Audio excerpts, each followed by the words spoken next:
पुराने चीन की बात है। पुराने चीन में एक समय 3 मॉन्क्स रहा करते थे।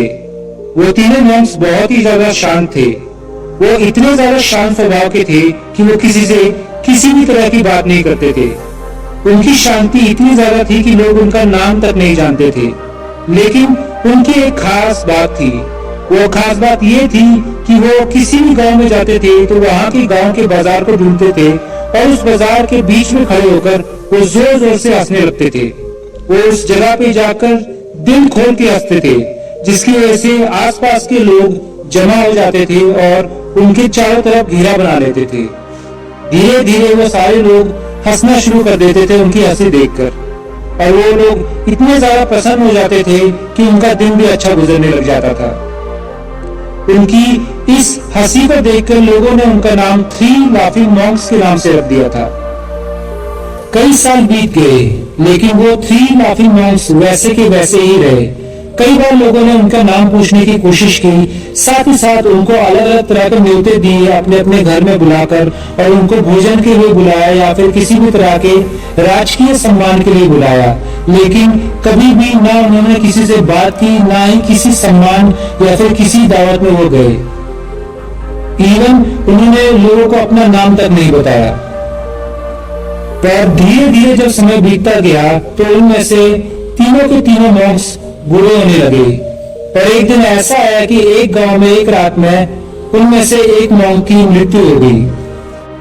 जब उस एक मॉन्क की मृत्यु हो गई तो उस पूरे गांव में एकदम से शांति फैल गई और लोग बहुत ही ज्यादा दुखी हो गए। उस समय लोगों को लगा कि अब जाके ये तीनों में से जो बचे हुए 2 मॉन्क से वो रोना शुरू कर देंगे या फिर उनकी हंसी अब ऐसी देखने को नहीं मिलेगी। लेकिन वो चौंक गए। उन्होंने देखा कि अभी भी दोनों के दोनों मॉन्क्स तीसरे मॉन्क्स को लेटा हुआ देखकर वैसे ही हंस रहे थे। तो उन सारे गांव वालों को लगा कि शायद ये दोनों मॉन्क्स उसके प्यार में पागल हो चुके हैं और उस पागलपन की वजह से ये अभी भी हंस रहे हैं।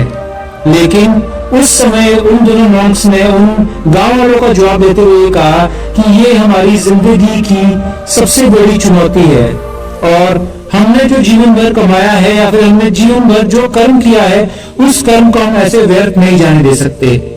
हमारा दोस्त गुजर चुका है, लेकिन हमने अपने मित्र को ये वादा किया था कि हम भी जब भी कोई हम में से गुजरेगा तो उस समय बाकी के 2 मॉन्क्स वैसे ही हंसते रहेंगे जैसे वो पहले से हंसते आए हैं।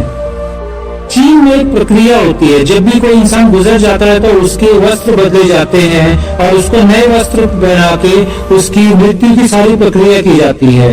लेकिन उन बचे हुए 2 मॉन्क्स ने ऐसा करने से बाकी सारे गांव वालों को मना कर दिया। उन्होंने बताया कि हमारे तीसरे मॉन्क की ये इच्छा थी कि जब भी वो मरे तो उनकी मृत्यु की सारी प्रक्रिया करते समय उसके वस्त्र न बदले जाए, क्योंकि वो ये मानते थे कि उनका मन आज तक मैला नहीं हुआ, ना ही उनके कभी वस्त्र मैले हुए हैं।